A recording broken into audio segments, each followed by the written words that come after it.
जय श्री कृष्ण, जय श्री राम। महर्षि वशिष्ठ जी की कथा। महर्षि वशिष्ठ जी के उत्पत्ति का वर्णन पुराणों में विभिन्न रूप में से आता है। ये कहीं ब्रह्मा जी के मानस पुत्र, कहीं आग्नेय के पुत्र और कहीं मित्र वरुण के पुत्र कहे जाते हैं। इनकी सहधर्मिणी अरुंधति जी है और सप्तऋषि मंडल के पास ही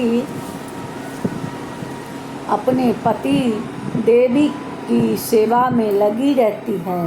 जब इनके पिता ब्रह्मा जी ने इन्हें सृष्टि करने की और भूमंडल में आकर सूर्यवंशी राजाओं का पुरोहित करने की आज्ञा की, तब इन्होंने उस कार्य से बड़ी हिचक चाहट प्रकट की। तब ब्रह्मा जी ने समझाया कि इसी वंश में आगे चलकर पुरुषोत्तम भगवान श्री राम का पूर्ण अवतार होने वाला है।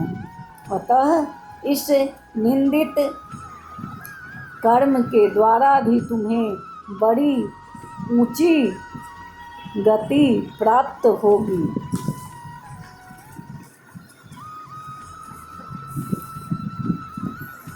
तब कहीं उन्होंने आना स्वीकार किया। यहाँ आकर उन्होंने सर्वदा अपने को सर्वभूत हित में लगाए रखा। जब अपने पूर्वजों को असफल हो जाने के कारण गंगा को लाने से भागीरथी को निराशा हुई, तब उन्हें प्रोत्साहन देकर मंत्र बतलाया और इन्होंने उन्हें उपदेश के बल पर भागीरथ प्रयत्न करके गंगा जैसी लोक कल्याणकारिणी महानदी को हम लोगों के लिए सुलभ कर दिया।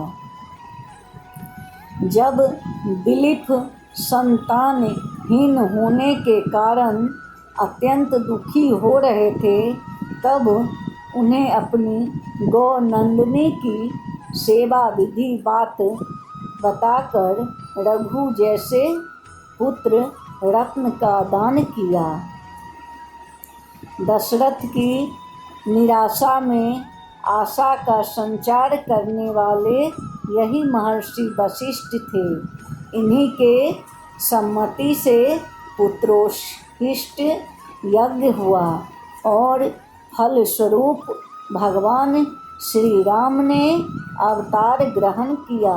भगवान श्री राम को शिष्य रूप में पाकर वशिष्ठ ने अपना पुरोहित जीवन सफल किया और न केवल वेदांत की ही बल्कि योग वशिष्ठ जैसे अपूर्व ज्ञानमय ग्रंथ का उपदेश करके अपने ज्ञान को सफल किया।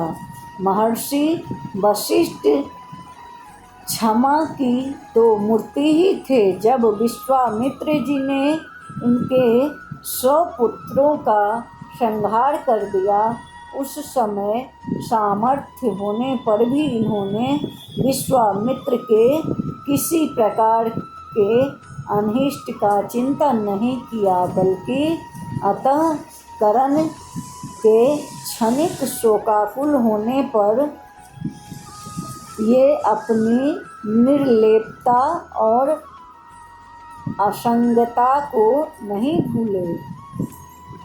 एक बार बात में विश्वामित्र जी ने इनका विवाद छिड़ गया कि तपस्या बड़ी है या सत्संग। वशिष्ठ जी का कहना था कि सत्संग बड़ा है और विश्वामित्र जी का कहना था कि तपस्या बड़ी है। इस पर शेष भगवान ने निर्णय दिया कि आधे क्षण के सत्संग की बराबरी हजारों वर्षों की तपस्या भी नहीं कर सकती है।